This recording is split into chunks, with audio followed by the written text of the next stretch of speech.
নির্বাচিত সরকার এই ভারতের ভাষায় কথা বলেন কেন? এই সরকারকে আদালতের ভাষা হচ্ছে যে এই সরকার হচ্ছে জনগণের ইচ্ছা দ্বারা সমর্থিত সরকার। যদি আপনি এই ব্যাপারটা না বোঝেন তাহলে আগে রাষ্ট্রবিজ্ঞান থেকে এই ব্যাপারটা বুঝে আসেন।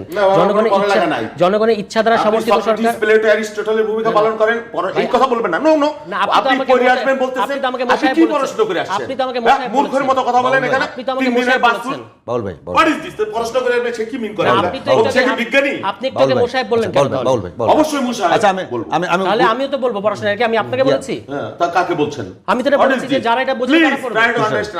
তুষার ভাই, আমরা শুরু করি। বাউল ভাই, এই ধরনের অধ্যত্ত বেয়াদবি এগুলো না, করবেন আপনি না। একটু আগে বলেছেন বেয়াদবি এগুলো করেন না। আপনি ব্রেক করেছেন ভাই। তুষার ভাই, আপনি নর্মস। তুষার ভাই, আমরা প্রশ্ন করে আসবেন মানে আপনি কি প্রশ্ন করে আইছেন? না আপনি আপনার বয়স হয়েছে। বাউল ভাই, আমরা ঢাকা বিশ্ববিদ্যালয়ের ছাত্র ভাই, ছিলাম আমরাও। বয়সের কথা প্লিজ এই কথা বলবেন না। রাজনীতি বয়স পড়াশোনার কথা বলবেন না।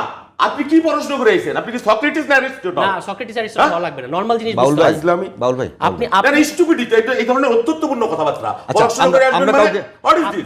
আমরা কাউরে ব্যক্তিগত আক্রমণ না করি। আপনি মশাই বলবেন কেন? আমার একটা আমার তো একটা এটা পলিটিক্যাল ল্যাঙ্গুয়েজ। আমার প্রশ্ন করে আসবেন, এটা কোনো পলিটিক্যাল ল্যাঙ্গুয়েজ। এটা আমি বলছি যারা এটা বুঝে না তাদেরকে এটা নিয়ে পড়তে হবে। আচ্ছা, এইটুকুই বলেছি। তুষার ভাই, যারা বুঝে না কে? এখানে আলোচনা রাষ্ট্রচিন্তা- সবাই আমরা এখানে আমরা বলি যে, আমি আবার বলছি যে বিএনপি